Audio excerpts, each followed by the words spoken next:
ఆత్మనిర్భర్ భారత్‌లో ఒక అద్భుతమైనటువంటి మార్పు భారతదేశంలో ఇప్పుడు సాధించినటువంటి మార్పుకు సంబంధించి చాడా శాస్త్రి గారికి సంబంధించిన ఒక కథనం చూద్దాం.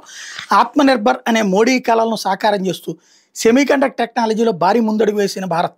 ఈ తరహా టెక్నాలజీ సాధించడం వల్ల భారత్ అంతర్జాతీయ స్థాయిలో పోటీ పడే అవకాశం వచ్చింది. ఇందుకే ఏమిటా టెక్నాలజీ? దానివల్ల మన దేశానికి ఏం ఉపయోగం?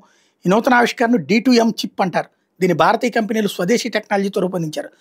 సాంఖ్య ల్యాబ్స్, తేజస్ నెట్వర్క్స్ దీన్ని అభివృద్ధి చేసి తయారు చేశాయి. ఇది భారత్కి సెమీకండక్టర్ రంగంలో స్వావలంబన లక్ష్యాన్ని సాధించడంలో సహాయపడుతుంది.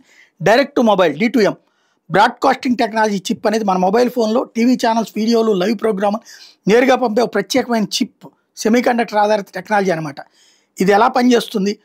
సాధారణంగా మనం యూట్యూబ్ లాంటి వాటిట్లకే యూట్యూబ్లో ఇతర యాప్లో వీడియోలు చూసేటప్పుడు మొబైల్ ఇంటర్నెట్ డేటా యూనికాస్ట్ ఉపయోగిస్తుంది. కానీ ఒకేసారి ఎక్కువ మంది వీడియోలు చూస్తే నెట్వర్క్ స్పీడ్ తగ్గి నెట్వర్క్ సిగ్నల్ చాలా బాగా బలహీనంగా వచ్చి వీడియో సరిగ్గా కనిపించదు. కానీ ఈ D2M చిప్ ద్వారా ఈ వీడియోలను బ్రాడ్కాస్ట్ టీవీ సిగ్నల్స్ లాగా రూపంలో పంపుతారు. ఇది డేటా వినియోగాన్ని బాగా తగ్గించడమే కాకుండా ఒక వీడియో ఎక్కువ మందికి ఒకేసారి చూపించే సామర్థ్యం కలిగి ఉంటుంది. ఈ D2M చిప్ పాత మోడల్ ఫోన్ల నుంచి కొత్త ఫోన్ల వరకు పనిచేసేలా రూపొందించబడింది. 1BC 2025 అనేది ప్రసార రంగానికి సంబంధించిన యూరోప్లో జరుగుతున్న ప్రధాన సమావేశం. ఇది ఈ నెల సెప్టెంబర్ 12-15 వరకు ఆమ్స్టర్డామ్లో జరిగింది.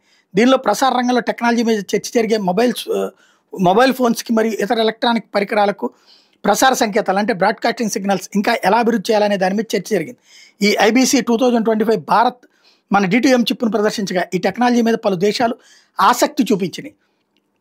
ప్రపంచ ప్రముఖ కంపెనీ క్వాల్కామ్ ఇటువంటి 5G బ్రాడ్కాస్ట్ చిప్ను విడుదల చేస్తామని చెప్పింది. కానీ అది 2028లోకి విడుదల చేయలేమని తేల్చి చెప్పింది.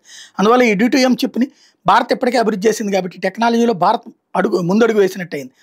ఈ చిప్ని మొబైల్ ఫోన్లు, tablets, laptops, dongles, DTH set top బాక్సులు మరియు హోమ్ గేట్వేల్లో ఉపయోగిస్తారు.